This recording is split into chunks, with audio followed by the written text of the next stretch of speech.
দৈর্ঘ্য, ভর ও সময়ের একককে মৌলিক বলার কারণ কি?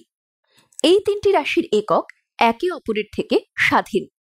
এই তিনটে রাশি অন্য কোনো রাশির মাধ্যমে প্রকাশ করা যায় না। এই তিনটি রাশির একক প্রায় সমস্ত ভৌত রাশির একক তৈরি করতে ব্যবহার হয়।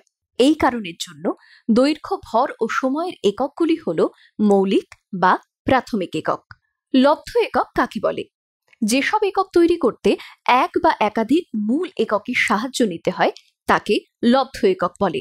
যেমন ঘনত্ব, বেগ, ভরবেগ, চাপ, আয়তন ইত্যাদি রাশির এককগুলি। আয়তনের একককে কিভাবে লব্ধ একক বলা যায়? প্রথমে আয়তনকে মূল রাশির দৈর্ঘ্য দ্বারা প্রকাশ করতে হবে। আয়তন ইকুয়ালস টু দৈর্ঘ্য কিউব, অর্থাৎ আয়তনের একক হলো দৈর্ঘ্যের এককের কিউব।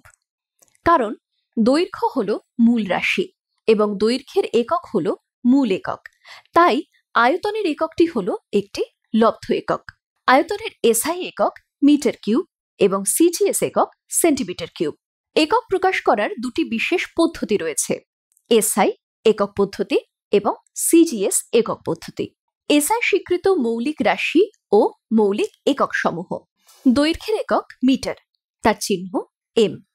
ভরের একক কিলোগ্রাম, তার চিহ্ন কেজি। সময়ের একক সেকেন্ড, তার চিহ্ন এস। উষ্ণতার একক কেলভিন, তার চিহ্ন কে। তড়িৎ প্রবাহ মাত্রার একক হল অ্যাম্পিয়ার এবং এর চিহ্ন এ। আলোক দীপ্তির একক ক্যান্ডেলা, এর চিহ্ন হল সিডি। পদার্থের পরিমাণের একক মোল, এর চিহ্ন এম ও এল মোল।